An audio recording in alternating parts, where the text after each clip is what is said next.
Agora chegou a hora da gente falar da meiose, o lindo processo de produção de gametas. Vamos entender direitinho como ele funciona? Vem comigo, que é depois da vinheta.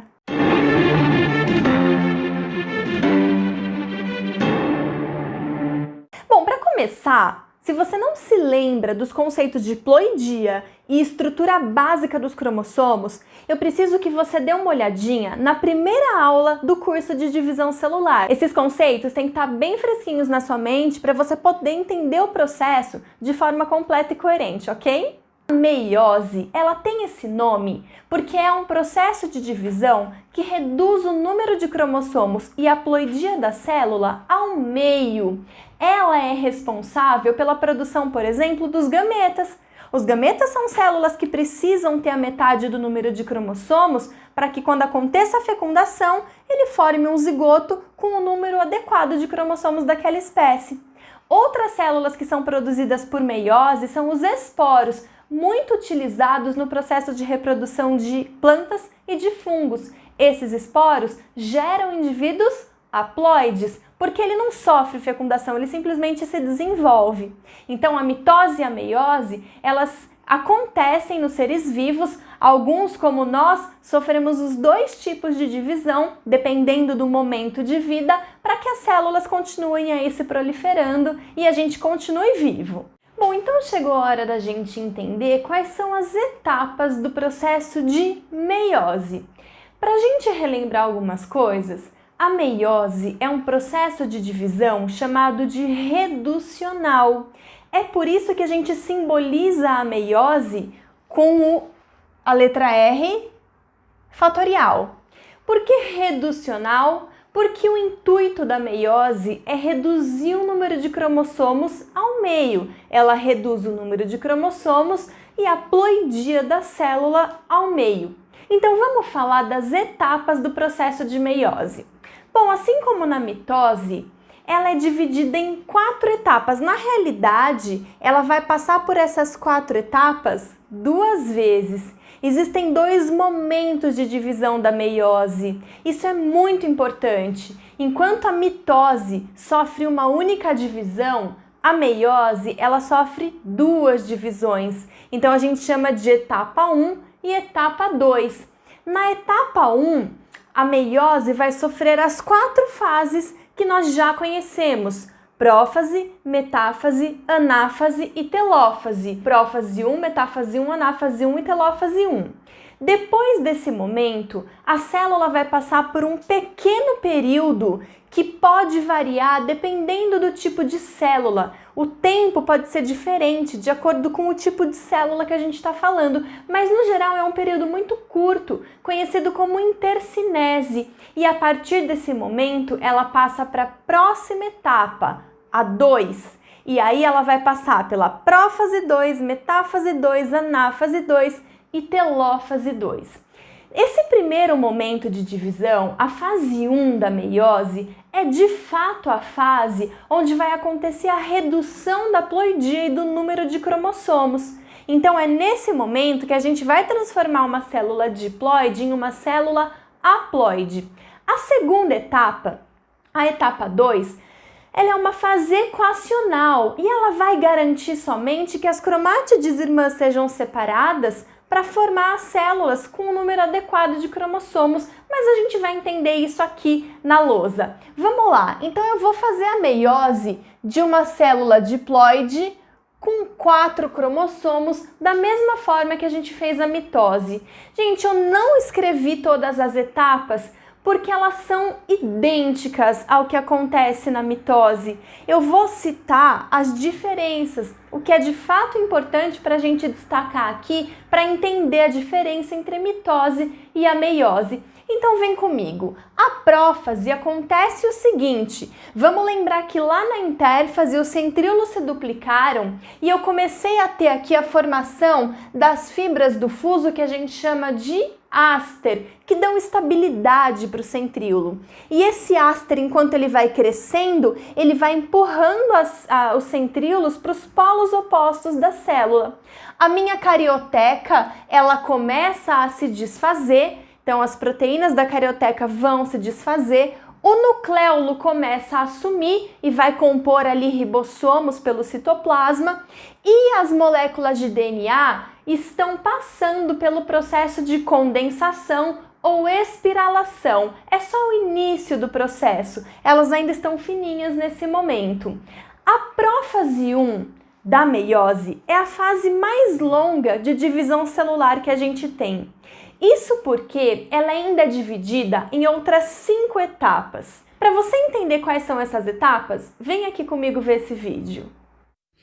Então agora vamos analisar qual é o comportamento do material genético, do DNA, dentro do núcleo celular, quando ele está passando pela prófase 1. As 5 etapas são leptóteno, zigóteno, paquíteno, diplóteno e diacinese. A primeira etapa, chamada de leptóteno, tem esse nome porque leptos em grego significa fino, delgado. E isso acontece porque os cromossomos eles já estão duplicados nessa fase, a duplicação aconteceu lá na intérfase, porém eles ainda estão finos porque eles estão somente no início do processo de espiralação. Ainda não dá para percebê-los quando a gente olha a célula, pelo fato deles estarem fininhos. Então a gente entra na fase de zigóteno, e ela tem esse nome porque zigon, em grego, significa emparelhamento, ligação. É o momento onde os cromossomos homólogos eles estão lado a lado, e eles já estão um pouco mais espiralados do que eles estavam na fase anterior, sempre se mantendo juntos, lado a lado. Depois desse momento, a gente entra na fase de paquíteno, e ela tem esse nome porque pax em grego significa espesso. E o que está acontecendo aqui? Os cromossomos eles já estão bastante enovelados. Não chegaram no seu máximo grau de espiralação ainda, porque isso vai acontecer só lá na metáfase, mas eles já têm uma espiralação que deixa essa estrutura um pouco mais grossa. E quando a gente tem os 2 cromossomos homólogos lado a lado, a gente tem uma estrutura que é chamada tétrade, porque a gente consegue ver as 4 perninhas ali dos cromossomos homólogos. O interessante dessa fase de paquíteno é que pelo fato dos cromossomos homólogos estarem lado a lado, eles podem se encostar, se esbarrar e levar ao processo conhecido como crossing over. Nesse processo, as extremidades que estão mais próximas dos cromossomos homólogos podem se sobrepor uma à outra quando eles estão muito próximos. E então, quando isso acontece, a parte do cromossomo azul vai passar a fazer parte do cor-de-rosa e essa partezinha do cromossomo cor-de-rosa passa a fazer parte do cromossomo azul. Esse processo leva à recombinação gênica e ela é muito importante porque ela garante variabilidade genética. É um dos principais motivos de variabilidade genética. Esse processo, ele tem início aqui no paquíteno, só que ele vai ser estendido até a fase de diplóteno. Por quê? Após se esbarrarem, eles vão começar a se afastar. Quando eles se afastam, sobra uma última pontinha de contato entre eles. Esse pedacinho que ainda está em contato, a gente dá o nome de quiasma. É a última parte dos cromossomos que vão estar em contato antes do afastamento deles total. E na fase de diacinese, a gente encontra os 2 cromossomos homólogos totalmente separados, e já mostrando, né, que eles têm aí cada um carregando um pedacinho de um cromossomo do seu homólogo, garantindo a variabilidade genética. Bom, saindo então da prófase 1, a célula entra em metáfase 1. A metáfase tem esse nome porque nesse momento os cromossomos eles ficam estacionados na placa equatorial, na região equatorial que é chamada de placa metafásica da célula. Acontece que na meiose os cromossomos homólogos eles estão pareados nesse momento. Lá na mitose os cromossomos estavam dispostos na placa equatorial, só que em ordem aleatória. Aqui não, os homólogos eles estão pareados. E por que isso acontece? Bom, vamos só relembrar quais são as etapas que vão acontecer ali na metáfase. Então, eu vou ter a formação da placa metafásica com os cromossomos na região equatorial. Os cromossomos atingem o máximo grau de espiralação e é nesse momento que eu consigo visualizar bem os cromossomos. As fibras do fuso ligam-se ao centrômero dos cromossomos através do cinetócoro e aí esse momento prepara a célula para a terceira fase, que é a anáfase. E na anáfase, as fibras do fuso encurtam. Quando elas encurtam, eu vou fazer a separação, olha só, eu tinha cromossomos homólogos pareados aqui. Então, nessa primeira anáfase, eu vou fazer a separação dos cromossomos homólogos. É nesse momento que eu começo a reduzir a ploidia da minha célula. Por quê? Porque lá na telófase, quando acontecer a citocinese, que é a divisão do citoplasma da célula, eu vou ter um representante de cada homólogo fazendo parte de uma célula diferente. Então, essa célula que vai ser formada aqui, ela tem um conjunto cromossômico só. Ela é uma célula haploide. O par dela não existe mais, está na outra célula. Então, nesse momento, eu transformei essa célula em uma célula haploide. Conta comigo, quantos cromossomos tem aqui?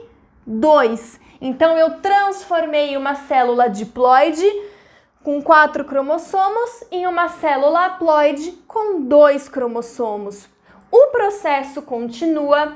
A carioteca, gente, ela mal consegue ser formada, porque na realidade essas células que foram formadas aqui após a citocinese, só para a gente garantir, após a citocinese eu vou formar 2 células, certo?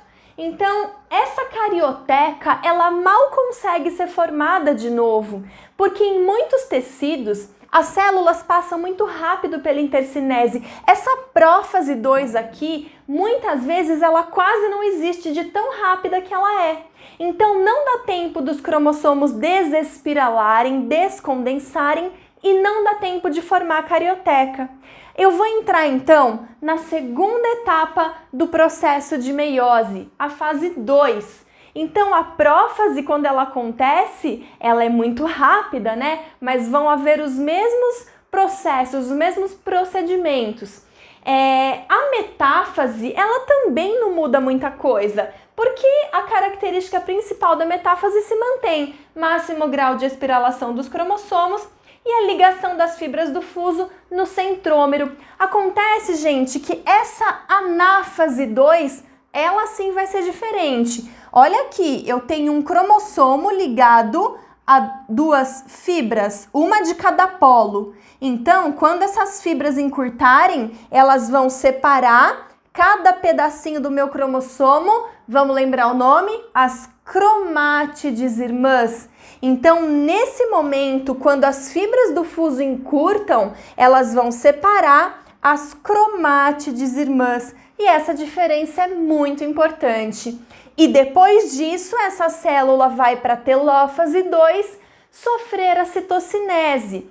Gente, olha só, nesse momento da telófase 2, eu volto a ter nucleolo, eu volto a ter carioteca, o material genético descondensa, só que aqui eu formei 2 células. Então, o que acontecer com uma, acontece com as 2. Eu não coloquei todas aqui porque não cabe na minha lousa, mas vamos supor que essa célula aqui é a mesma que essa aqui. Essa entrou na fase 2, mas essa daqui também vai entrar na fase 2. Então, tudo que acontecer com uma acontece com outra. Por que é importante a gente lembrar disso? Porque nesse primeiro momento eu formei 2 células. Só que nesse segundo momento eu não formei 2. Cada uma delas gerou 2. O resultado final é a formação de 4 células haploides. Vem cá, esses cromossomos estão pareados? Então não, isso aqui é célula haploide. Quantos cromossomos eu tenho aqui? 2. E aqui, tá pareado? Não tá? É célula haploide. Quantos cromossomos eu tenho aqui? 2 cromossomos. Então, eu formei 4 células haploides com 2 cromossomos, metade da minha célula original. Esse processo de formação de esporos e de formação de gametas conta com essa redução da haploidia e do número de cromossomos para que depois, na hora da fecundação, aconteça de novo a formação do número de cromossomos daquela espécie. Gente, eu espero que tenha ficado claro, que você tenha conseguido entender. Se ficou alguma dúvida, escreve aqui para mim, curte, compartilha, deixa um comentário. Bons estudos, até a próxima!